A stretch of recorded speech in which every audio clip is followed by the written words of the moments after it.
السلام علیکم، امید ہے آپ سب خیریت ہوں گے۔ آج آپ کے لیے میں ایک زبردست کہانی، سبق آموز کہانی بادشاہ کی لے کر آیا ہوں۔ کہانی شروع کرتے ہیں۔ بہت مدت پہلے دور دراز کے ایک ملک میں یہ قاعدہ تھا کہ اس ملک کے لوگ ہر سال اپنا بادشاہ تبدیل کرتے تھے۔ جو بھی بادشاہ بنتا وہ ایک عہد نامے پر دستخط کرتا کہ اس کی حکومت کا 1 سال مکمل ہونے کے بعد وہ اس عہدے سے دستبردار ہو جائے گا اور اسے ایک دور دراز جزیرے پر چھوڑ دیا جائے گا جہاں سے وہ کبھی واپس نہیں آ سکے گا۔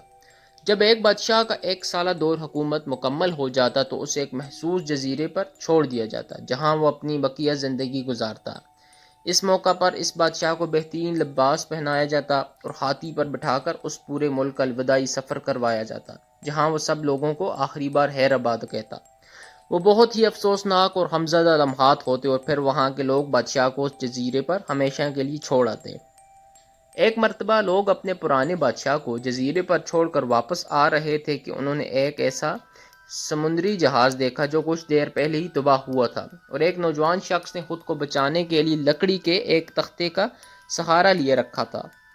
چونکہ ان لوگوں کو ایک نئے بادشاہ کی بھی تلاش تھی، لہٰذا انہوں نے اس نوجوان شخص کو ایک اپنی کشتی میں بٹھا لیا اور اپنے ملک لے آئے اور اس سے 1 سال کی حکومت کرنے کی درخواست کی۔ پہلے تو وہ نوجوان نہ مانا، لیکن پھر وہ 1 سال کے لیے بادشاہ بننے پر رضامند ہو گیا۔ وہاں کے لوگوں نے اس بادشاہت کے تمام اصول اور طریقے سمجھا دیے اور یہ بھی بتایا کہ 1 سال کے بعد وہ اسے فلاں محسوس جزیرے پر چھوڑ آئیں گے۔ بادشاہت کے تیسرے دن ہی اس نوجوان بادشاہ نے اپنے وزیر سے کہا، مجھے وہ جگہ دکھائی جائے جہاں گزشتہ تمام بادشاہوں کو لے کر جایا جاتا اور وہاں چھوڑ کر آ جاتے ہیں۔ بادشاہ کی خواہش کا احترام کرتے ہوئے اسے وہ جزیرہ دکھانے کا اہتمام کیا گیا۔ وہ جزیرہ مکمل طور پر جنگل تھا اور جنگلی جانوروں سے بھرا ہوا تھا۔ ان جانوروں کی آوازیں جزیرے کے باہر تک سنائی دے رہی تھیں۔ بادشاہ جائزہ لینے کے لیے تھوڑا سا جنگل کے اندر گیا اور وہاں اس کے پچھلے تمام بادشاہوں کے ڈھانچے پڑے نظر آئے۔ وہ سمجھ گیا کہ بہت جلد اس کا بھی یہی حال ہوگا اور جنگلی جانور اس کو چیر پھاڑ کر کھا جائیں گے۔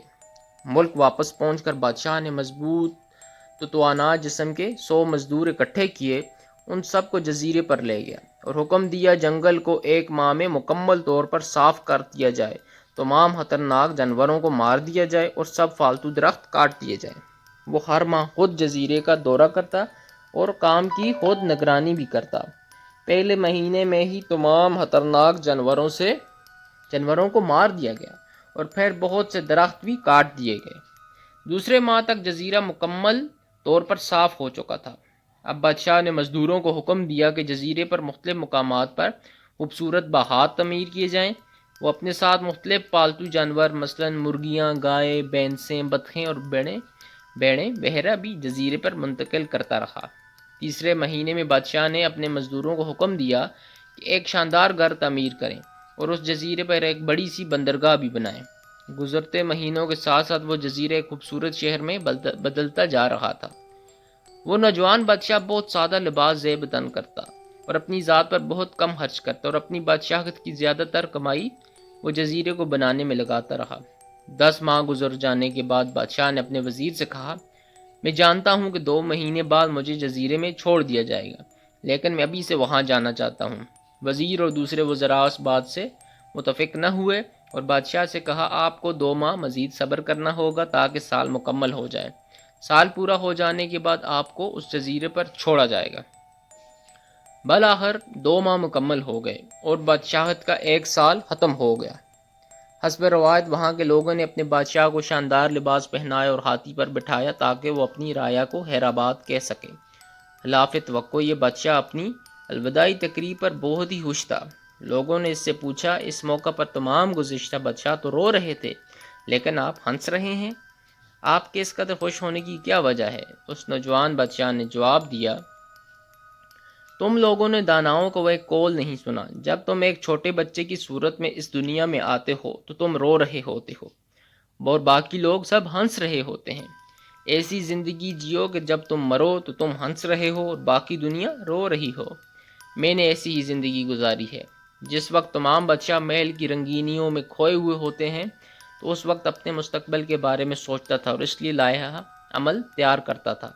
میں نے اب اس جزیرے کو ایک ایسی خوبصورت قیامگاہ میں تبدیل کر دیا ہے جہاں اب میں اپنی باقی زندگی نہایت چین اور آرام اور سکون سے گزار سکوں گا۔ تو ہاں جی، یہ تھی آج کی کہانی ایک عقلمند بادشاہ کی۔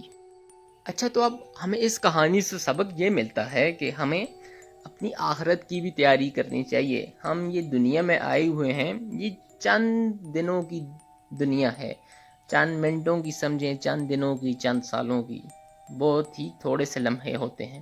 تو اس لیے ہمیں ہمیشہ کی رہنے والی زندگی جو آخرت کے بعد، قیامت کے بعد سٹارٹ ہوگی، اس کی تیاری کرنے کے لیے بھی کوشش کرنی چاہیے۔ تو اب ملیں گے نیکسٹ کہانی میں۔ میرے چینل کو لازمی لائک، سبسکرائب اور شیئر کریں۔ اللہ حافظ۔